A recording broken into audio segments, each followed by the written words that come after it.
If you've ever taken an electricity and magnetism class in undergrad, you've probably solved for the magnetic field of simple configurations. The infinitely long straight wire, the loop of wire.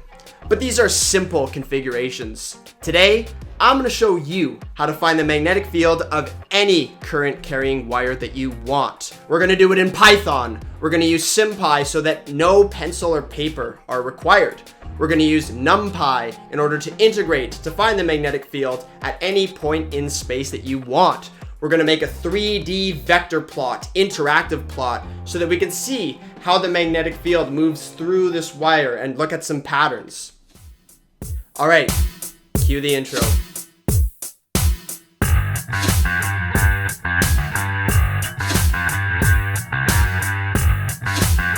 Electricity. Biot Savart, this goes out to you too, boy.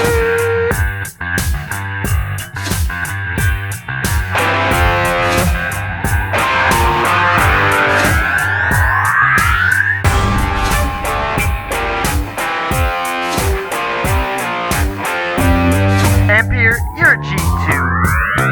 Keep doing what you're doing.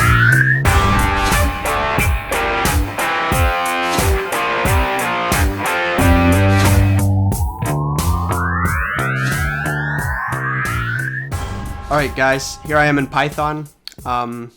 So let's get started. So I talk about a current, I, flowing through a loop. And by the way, a current can flow through a one-dimensional configuration in space.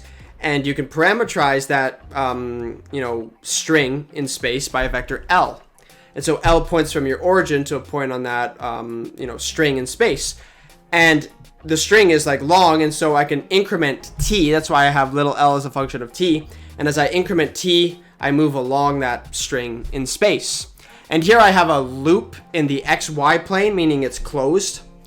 And you'll notice, this is little l of t. You'll notice at the end here, I have cos t sine t 0. Now, if there wasn't all this out front, that would just be a circle in the xy plane. And as t goes from 0 to 2 pi, that vector points along the circle. But I also have this factor out front, and that's so it's not just a boring loop. It kind of has a flower pattern, and we'll look at that soon.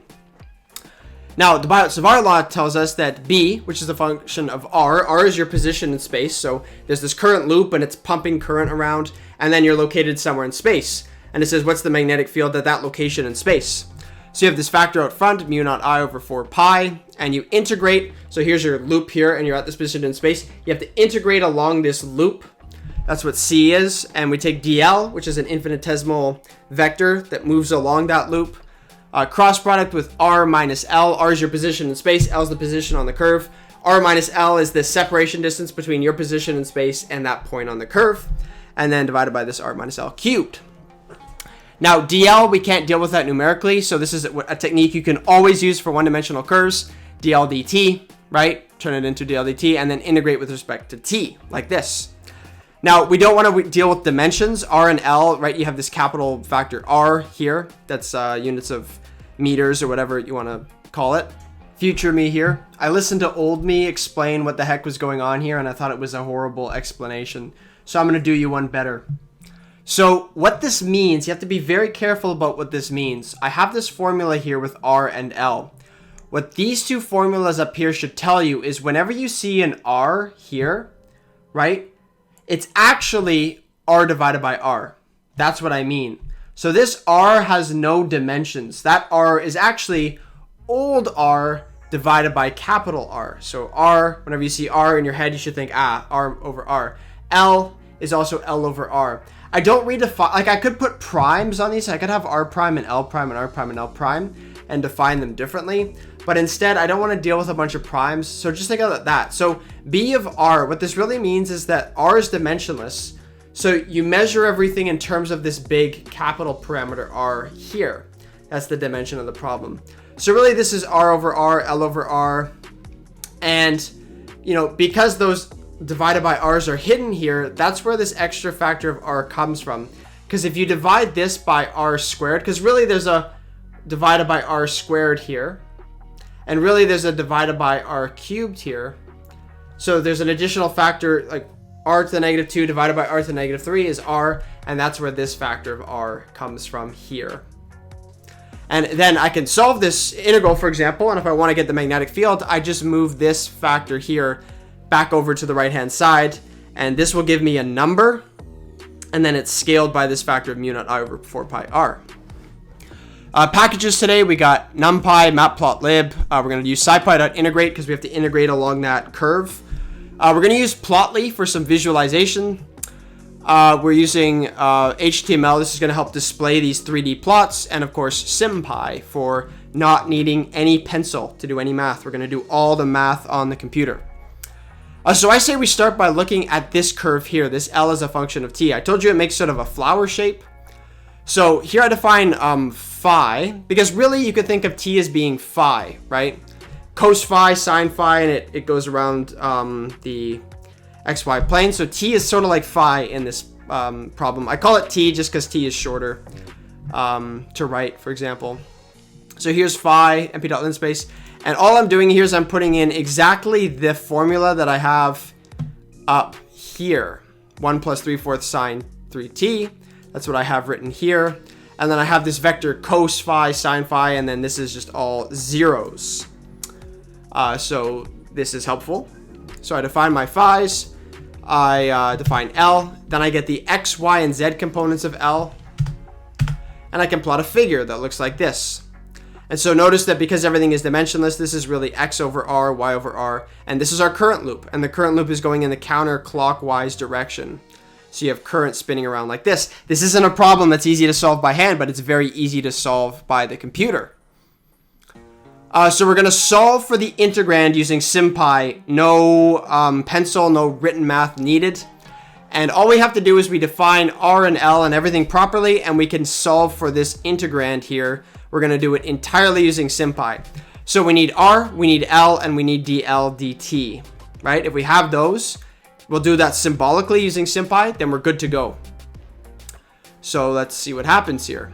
So first of all, I define t, x, y, and z. Recall that t is going to be, L is a function of t, right? So when we define L, we're going to define it with respect to t. So these are my base variables, and x, y, and z are the x, y, and z components of r, right? We're finding the magnetic field at a particular point in space, x, y, z. So those are our symbols. And now we need to get L, R, and the separation vector. Well, like before, L, right, is this 3/4, and here I use sympy.sign because we're dealing with numerical or symbolic things now.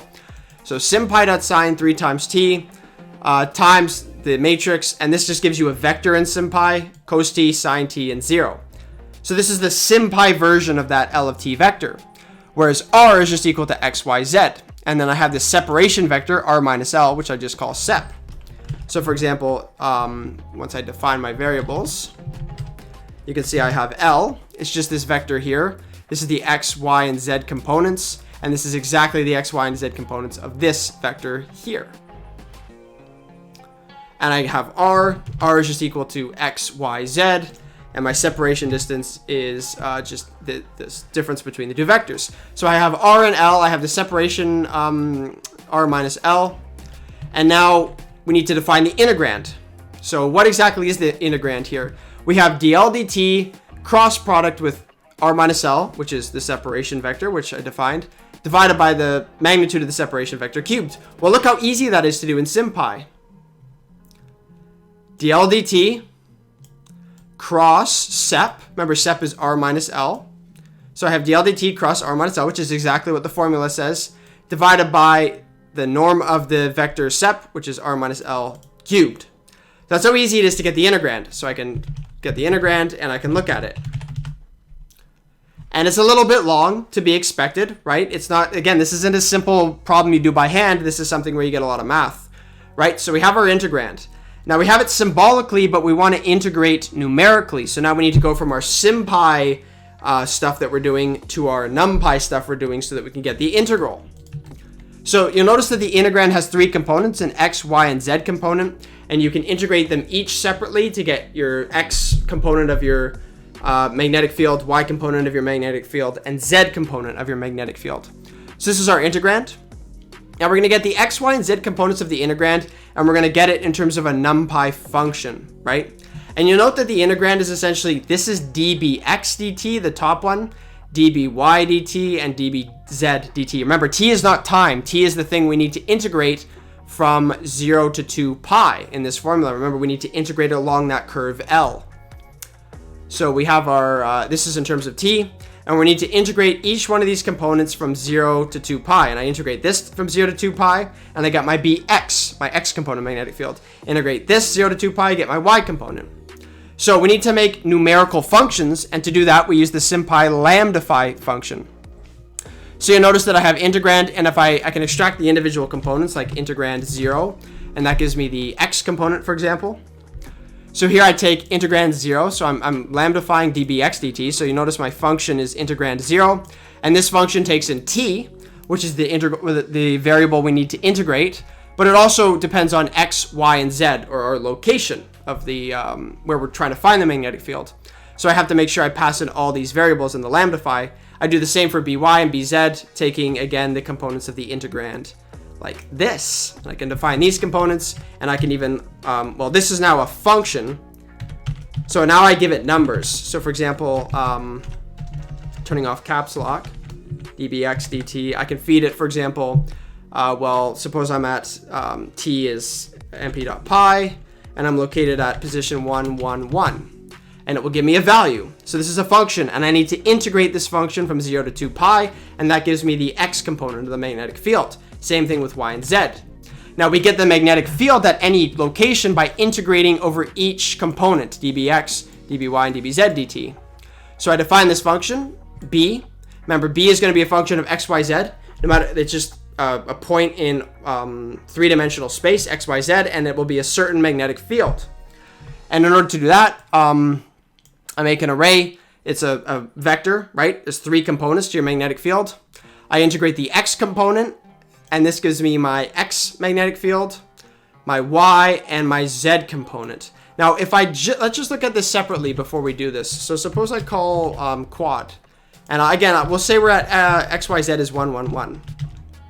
It will give me both the value and an estimate of the error on the value. And I only want the value, so I just take the first 0 here. That's why you see the zeros here, because I'm just taking the value of the integral. I don't care about the error. So this will give me the magnetic field at any point in space. I can define this. And for example, here I'm saying, okay, give me the magnetic field at x is 0.5, y is 0.5, and z is equal to 1, for example. And it gives me the components of my magnetic field. And these are just numbers, right? Going back up to this formula, I solve this, and if I want to solve for B, I have to say the true magnetic field is mu naught I, right? Moving this factor over to the other side, mu naught I over 4 pi r times this vector here. These are just dimensionless quantities. So I can look at the magnetic field at any point in space. We've done that. We've solved it. You can say, give me an x, y, z, and I'll give you the magnetic field. No math done on paper whatsoever. But suppose we want to actually look at a vector field, because these can be intuitive sometimes to look at the field itself. So in order to look at the field in a 3D volume, I first create a mesh grid. So here I'm saying my mesh grid is going to go from -2 to 2 with 20 points. That's like the one-dimensional, so -2 to 2, 20 points in the middle. And then I say, okay, the mesh grid, I use x 3 times. So I'm going to get a box of points, xv, yv, and zv. So I have this function b, right? And I want to get the magnetic field at every location in this 3D mesh, right? I now have a box of discrete points, and I need to take many, many, many integrals to get the value of b at every point. So I vectorize this function b. It's because if I pass in x here as an array, right?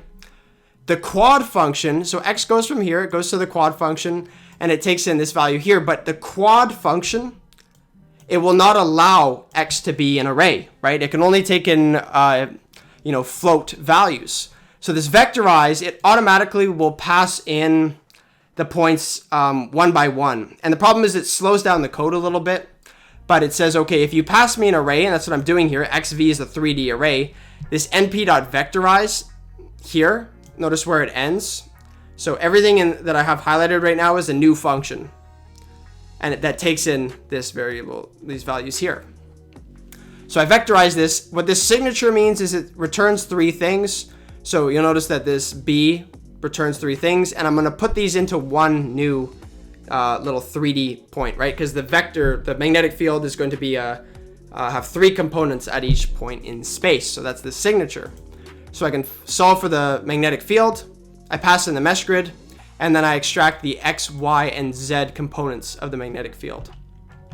All right, so the code just finished running. It took about a minute or two. And if you're wondering why the code takes so long, you have to understand what exactly it's doing. So you'll note that we have a 20 by 20 by 20 box, right? So that means there's 408,000 points in that box. And for each point, it has to evaluate the X, Y, and Z components of the magnetic field. So 8,000 points, 3 components per field, 24,000 integrals it has to take in order to find the magnetic field at all these individual spaces. So of course it's going to take a little bit. But anyways, now we have the X, Y, and Z components of the magnetic field at every point in space. And so it might be interesting, okay, let's actually look at this magnetic field throughout space. So I found this library Plotly, and I looked around, and Matplotlib does a horrible job with 3D plots, but Plotly, I found, does an excellent job with interactive 3D plots. And you have to use it a little bit more carefully than Matplotlib. It's a different sort of way of entering in data. So for the data, I use this go.cone function. You'll note that I import graph objects as go. So everything go is from Plotly.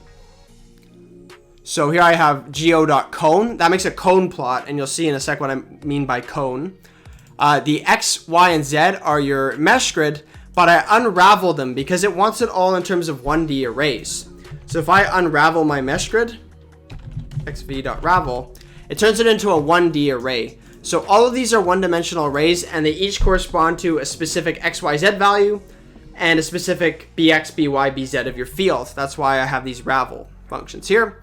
I use a specific color scale, and then I, for example, make the size mode and the size reference. This just changes the size of the cones. I also have to specify the layout of the plot, and I give the plot title, the axis titles, for example, the aspect ratio and stuff. So you can look at these parameters and play around with them. And then finally, you make the plot. So I make a figure like this. I give my data, layout. So I made data, or layout, data, pass them in like this. And then I also, because I want to show the actual wire in the 3D plot as well, I make a 3D scatter plot. And these are what we have from before. So what are the name of these variables I have here? I have LX, LY, and LZ. So I need to change these. This is now LX.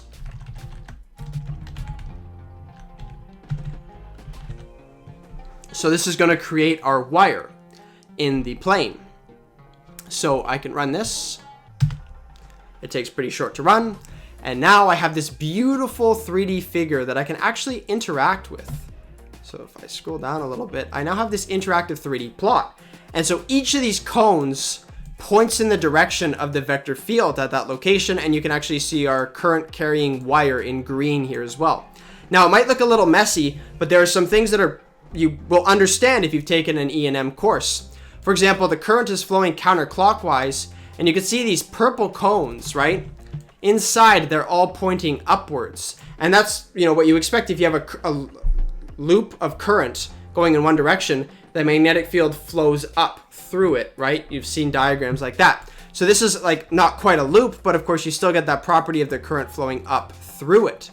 The other thing that you might note is when you look at the current or the magnetic field around a wire, you can see these cones kind of circle around it, right? It kind of makes this circle motion. And that's because if you have a straight wire, of course, the magnetic field sort of circles around it. That's Ampere's law, for example. You can look at that.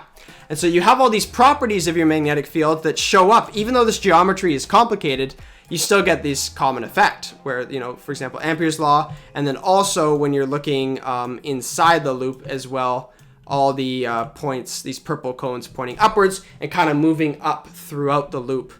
A final thing would be to note that, look how much smaller the magnetic field gets up. But you can see all these cones are pointing upwards. That's because the magnetic field goes through the loop. It's really strong in the loop, and then it weakens as you go upwards. And if you looked, these cones should point around and eventually you can see the really small ones, those start to kind of loop down like this and then move back into the bottom of the loop like this. So the magnetic field comes up like this, it goes up, and then it circles around and comes back in this loop, which is what you expect. And of course, like I said, this isn't a simple loop because it's not a circle, but it still has the same properties of a loop of wire. So the nice thing about this code is that it's really versatile, and I use one value of L here, this particular function, but the code is versatile enough that I can put in any L that I want. And so let's change this a little bit and see what happens. So rather than have this function here, I've changed it. You'll note that I have np.cos phi and np.sin phi, so it's a circle, but then it goes up with z. So I have phi. So as phi increases, it moves up. Now when phi is equal to 0, it's equal to minus pi over pi, which is -1. And when phi is 2 pi, it's equal to 1, right? So it goes from -1 to 1 and it loops around, so it's like a spring of charge. I could plot this in the xy plane and it'll look like a circle because I'm looking at it from above. But if I look at it from the side, it will look like a spiral, which maybe you could see if I plot Lx, Lz, and it moves sort of like a spiral. So this is looking at it directly from the side. So once again, I do the same thing with sympy. I get my variables. You'll notice that now I define L like this, the way I've defined it above. This time using sympy.pi, of course, because numpy.pi won't work with sympy very well. So I define like this. I get my new integrand, and looking at all the components together, you know, another sort of complicated beast. But again, I can easily get the components of the field, and I can solve for the field. Okay, the field has been solved for. And you might note that I'm doing something weird here, right? And this has to do with a particular annoying property of dealing with these grids, right? I have this current loop of wire, but if I'm really close to that wire, the magnetic field is going to blow up to infinity. It gets like really, really, really high if I'm close to the wire. So what I do here is say, whenever the magnetic field is greater than 20 in any of the dimensions, I'm just going to set it equal to 20. So the magnitude is greater. So that means if I'm really close to the wire by chance and it's like infinity, it says, no, don't make it that big. We're just going to maximize it at 20. This will help with the cone plot. Same thing if it's really like negative in any of the dimensions. I set it to -20. So I need to do this, and this just makes sure it doesn't blow up anywhere. And I can make the plot again. And as you can see, I have this sort of curly wire here.